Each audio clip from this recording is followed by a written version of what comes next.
Hey guys, and welcome to this week's video. So this video is going to be very different and I'm super duper excited. So I've decided that I want to take up a new hobby, and I also really need to lose weight, but with my disability it's really difficult. So I saw a video of someone doing skating, and I never had roller skates as a kid or anything like that, and the only time that I had seen roller skates was when I was a kid on someone else, and they were like really kiddie ones, and I didn't know you could get such beautiful ones, or older adults would do roller skating. I didn't know that was a thing, and I saw them and I fell in love.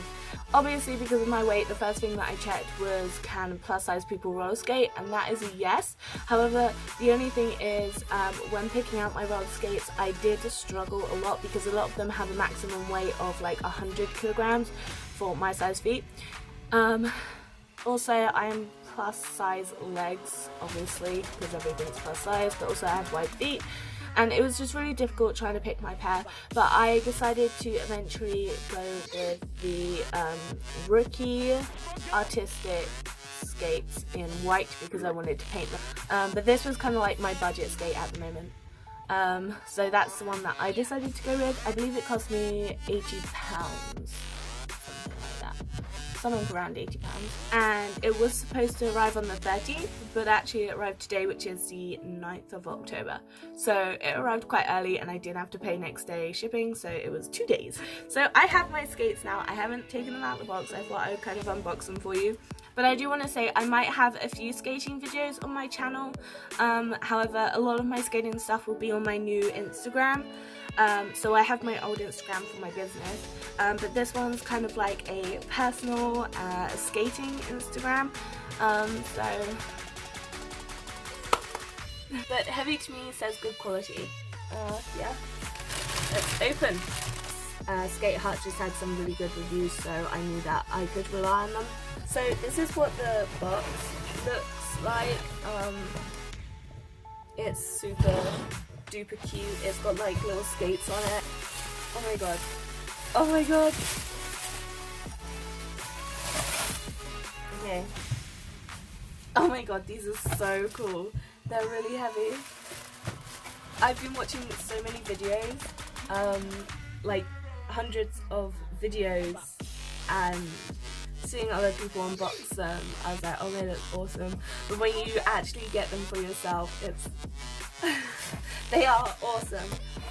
So it's got a metal plate, which will help with the fact that I am plus size. The wheels are made out of not plastic, 99% sure.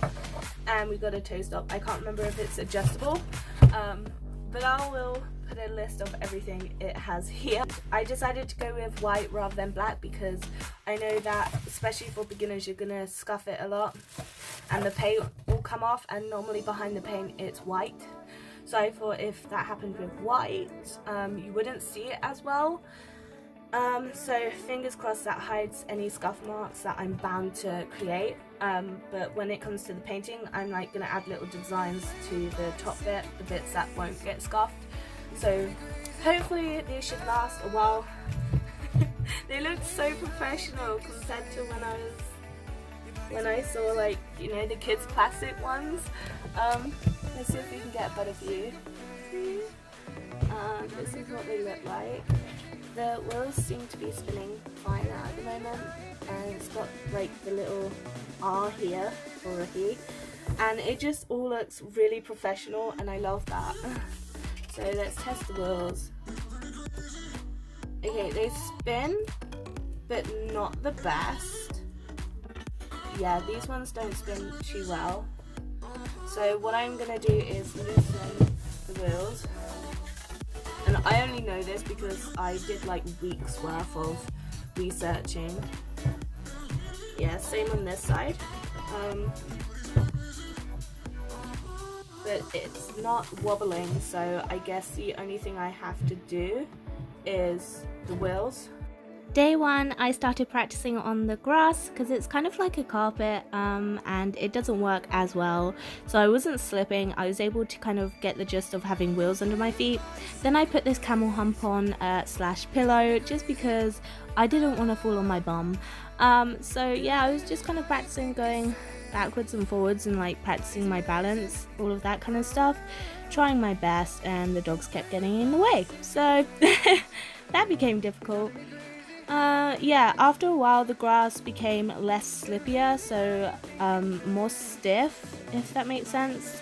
So I decided to then finish up and practice indoors for day 2.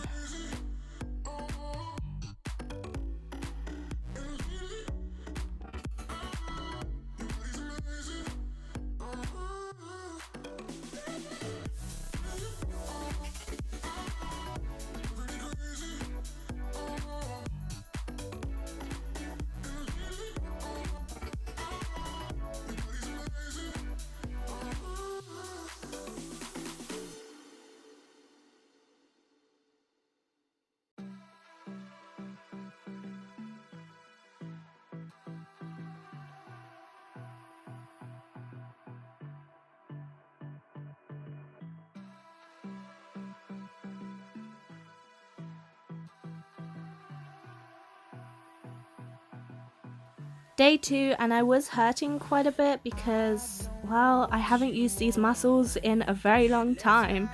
So beforehand I did do some stretches and some ankle strengthening exercises because I have really weak ankles. And okay, so to start with, I did not fall on my ass, which I was quite impressed about. I was shaking, my legs were not enjoying this, so I kind of stayed by the sofa, but because the sofa's lower down, it made sure that I kept my knees bent. However, the sofas kept reclining and flicking their recliners out at me, and I decided to challenge myself and go across from one side of the room to the other, because as you can see, it was not fun all of a sudden coming up. So this is where I kind of got a bit more comfortable just going across without using the sofa. And, well, I mean, I did it, so that's something. And I am knackered. I'm very tired just doing this. But, you know, practice makes perfect, and I was just using the walls to kind of stop. But as you can see here, I limited myself to having any kind of safeguard by going back and forth. And this is pretty much what I did for day 2, and this is the end of the video.